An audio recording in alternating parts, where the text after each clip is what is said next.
Hello friends, this is Balu. You are watching Balu Tech Tips YouTube channel.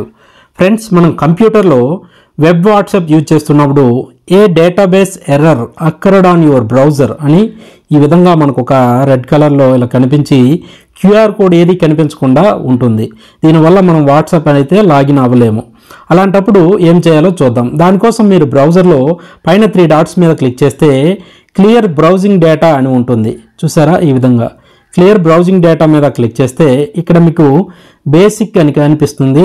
అక్కడ దాని కింద ఒక tab ఉంటుంది 24 అవర్స్ 1 డే 7 డేస్ అని. అక్కడైతే ఆల్ టైమ్ అనేది క్లిక్ చేసుకోండి. ఆల్ టైమ్ క్లిక్ చేసుకొని ఇక్కడ browsing data, cookies, catchy files అన్ని టిక్ చేసుకోండి.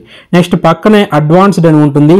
అక్కడ కూడా క్లిక్ చేసి ఆల్ టైమ్ సెలెక్ట్ చేసుకొని బ్రౌజరు, కుకీస్, క్యాచీ ఫైల్స్ వాటితో పాటు చూడండి సైట్ సెట్టింగ్స్ అని ఉంటుంది, అది కూడా టిక్ చేయండి.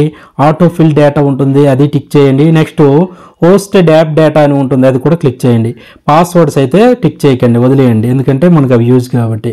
ఇప్పుడు అవన్నీ టిక్ చేసిన తర్వాత క్లియర్ డేటా మీద క్లిక్ చేస్తే మీ ఈ యాప్కి సంబంధించి ఈ బ్రౌజర్కి సంబంధించి మొత్తం డేటా అంతా క్లియర్ అయిపోతుంది. కొంచెం 2-3 మినిట్స్ తీసుకుంటుంది, అంతా క్లియర్ అయిపోద్ది. క్లియర్ అయిపోయిన తర్వాత మనకు లెఫ్ట్ సైడ్ రీసెట్ సెట్టింగ్స్ అని ఉంటుంది. లెఫ్ట్ సైడ్ రీసెట్ సెట్టింగ్స్ మీద క్లిక్ చేస్తే ఇక్కడ మీకు మళ్ళీ చిన్న రీసెట్ అని కనిపించి దాని ఏదో ట్యాబ్ ఆరో మార్క్ కనిపిస్తుంది, దాని మీద క్లిక్ చేస్తే రీసెట్ సెట్టింగ్స్ ఉంటుంది. దాని మీద క్లిక్ చేసి సెట్టింగ్స్ అన్నింటినీ రీసెట్ చేసేవచ్చు. ఇప్పుడైతే మళ్ళీ అన్ని ట్యాబ్స్ క్లోజ్ చేసేయండి. క్రోమ్ బ్రౌజర్ని క్లోజ్ చేసి మళ్ళీ ఫ్రెష్గా ఓపెన్ చేయండి. ఓపెన్ చేసి ఇప్పుడు మీరు వెబ్ వాట్సాప్ని అయితే సెర్చ్ చేయండి. ఇప్పుడు ఆ ఎర్రర్ అంతా పోద్ది. ఏ విధంగా వస్తుందో చూద్దాం.